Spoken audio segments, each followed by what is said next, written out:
কেন্দ্র সরকারের আর্থিক আনুকূল্যে মেদিনীপুরের ঐতিহাসিক দ্বিতীয় দেশপ্রাণ বীরেন্দ্র সেতু কংসাবতী নদী ব্রিজ শিলান্যাস ও ভূমি পূজন কর্মসূচি অনুষ্ঠিত হল বৃহস্পতিবার। এদিনের এই শিলান্যাস অনুষ্ঠানে উপস্থিত ছিলেন পশ্চিম মেদিনীপুরের জেলা শাসক বিজেন কৃষ্ণা, মেদিনীপুরের বিধায়ক শঙ্কর গুচ্ছাই। এদিন শিলান্যাস ও ভূমি পূজনের মাধ্যমে কংসাবতী নদীর ওপর দ্বিতীয় ব্রিজের কাজ শুরু হয়ে গেল। জেলা শাসক বিজেন কৃষ্ণা এই বিষয়ে কি জানিয়েছেন, পাশাপাশি বিধায়ক শঙ্কর গুচ্ছাই কি জানিয়েছেন শোনাবো।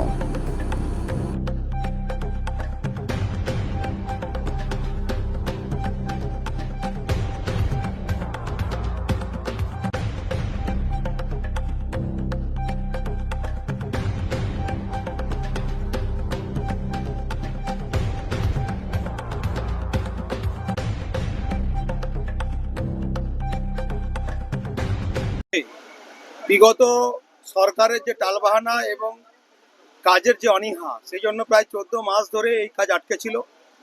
মাননীয় নীতিন গডকরিজি হাইওয়ে মিনিস্টার, তার ডিপার্টমেন্ট থেকে প্রায় 304 কোটি টাকা স্যাংশন হয়েছিল এবং সেখানে কেন্দ্রীয় প্রকল্পের টাকাকে আটকে রাখা হয়েছিল প্ল্যানিং করে।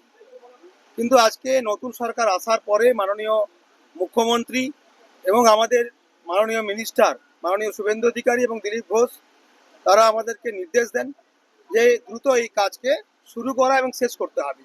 সেই জন্য আমাদের ডিপার্টমেন্টের সম্মানীয় সমস্ত আধিকারিক, ডিএম, এডিএম থেকে শুরু করে এক্সিকিউটিভ ইঞ্জিনিয়ার থেকে শুরু করে আমরা প্ল্যানিং বৈঠক করি, যে সমস্যাগুলো ছিল সেগুলো আমরা দ্রুত শেষ করে ফেলি। এবং এইটা হচ্ছে মেদিনীপুরের অন্যতম গুরুত্বপূর্ণ একটা কাজ। শুধু মেদিনীপুর নয়, আমাদের প্রায় দুটো বঙ্গের সঙ্গে কানেক্টিং।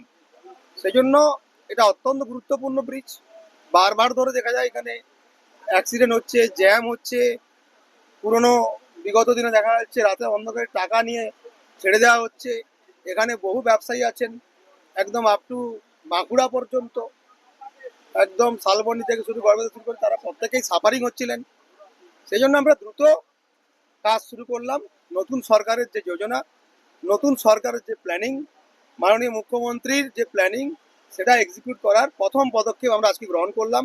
আজকে পুজো করে ভূমি পূজনের মধ্য দিয়ে শুভ উদ্ঘাটন হয়ে গেল। আজ থেকেই কাজ শুরু হবে এবং এই কাজ বন্ধ হবে না, একদম আমরা দ্রুততার সাথে আমরা এই কাজ শুরু।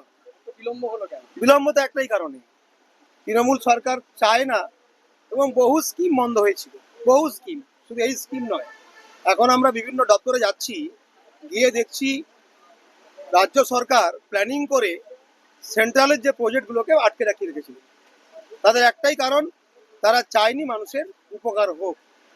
কার্ড মানি পাবে না। সেন্ট্রাল গভর্নমেন্টের যদি ইঞ্জিনিয়াররা কাজ করেন, তাহলে কার্ড মানি তৃণমূল নেতারা পাবে না, তৃণমূলের নেতা মন্ত্রীরা পাবে না। এটাই মূল কারণ। সেই জন্য এটা আটকে রাখা হয়েছিল প্ল্যানিং করে, মানুষের সমস্যায় পড়ছিলেন। তাই আজকে দেখতে পাচ্ছেন বড় বড় মেশিন নেমেছে, যন্ত্রাংশ ইতিমধ্যেই নেমে গেছে, এক্সিকিউটিভ ইঞ্জিনিয়াররা আছেন, তারা কাজ করছেন এবং দ্রুততার সঙ্গে জনগণের উদ্দেশ্যে এই যে কংসাবতী নদীর উপরে যে বীরেন্দ্র সাতবল্লী সেতু, তার দ্বিতীয় যে সেতু, তার একদম দ্রুততার সঙ্গে কাজ আজ থেকে শুরু হবে। কোন প্রযুক্তির বীজ হবে, মানে আগের মতোই হবে নাকি এটা একদম অত্যাধুনিক প্রযুক্তি। আমাদের ঝুলন্ত টাইপের যে পার্কে আছি তার উপর দিয়ে ব্রিজ যাবে। নতুন যে টেকনোলজি আমরা ইউজ করেছি কুবাই ব্রিজের ক্ষেত্রে, সেইভাবে এখানেও নতুন টেকনোলজি ইউজ হবে এবং পুরোপুরি যে প্রযুক্তি, যেটা একদম মানে বেশি পিলার না ইউজ করে কম পিলার ইউজ করা এবং অত্যাধুনিক প্রযুক্তির মধ্য দিয়ে যাতে কোনো ভাইব্রেশন কম হয়। যখন গাড়িগুলো যাবে, আমাদের দেখা যায় পুরোনো কাজগুলোতে যে ভাইব্রেট হয়, তাতে মানুষের সমস্যা হতে পারে। তাই ভাইব্রেশন লেস এবং নতুন প্রযুক্তি, নতুন টেকনোলজি ইউজ করে এই ব্রিজ দ্রুততার সঙ্গে শুরু হবে এবং শেষ হবে। লম্বা চওড়া কত কি বুঝতে পেরেছো? সেটা আমাদের যারা টেকনিশিয়ান আছে তারা বলে দেবেন পরবর্তীকালে। ঠিক আছে, পিডব্লিউডি এনএস ডিভিশনের পক্ষ থেকে আজকে কাজটা শুভ আরম্ভ হচ্ছে। ওই প্রোগ্রামে আমরাও সবাই আজকে আছি এখানে। খুব অনেক গুরুত্বপূর্ণ ব্রিজ আমাদের জেলার জন্য। আশা করছি এটা ভালো হবে আর দ্রুত গতিতে কাজ শেষ হবে, এটাই আশা আছে।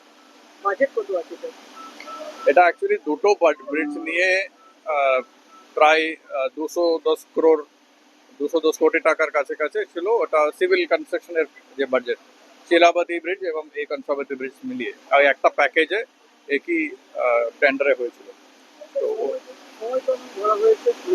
হ্যাঁ, টাইম কেমন ধরা হয়েছে? টাইম প্রায় 2 বছর লাগবে, এস্টিমেট 1.5 থেকে 2 বছর লাগবে।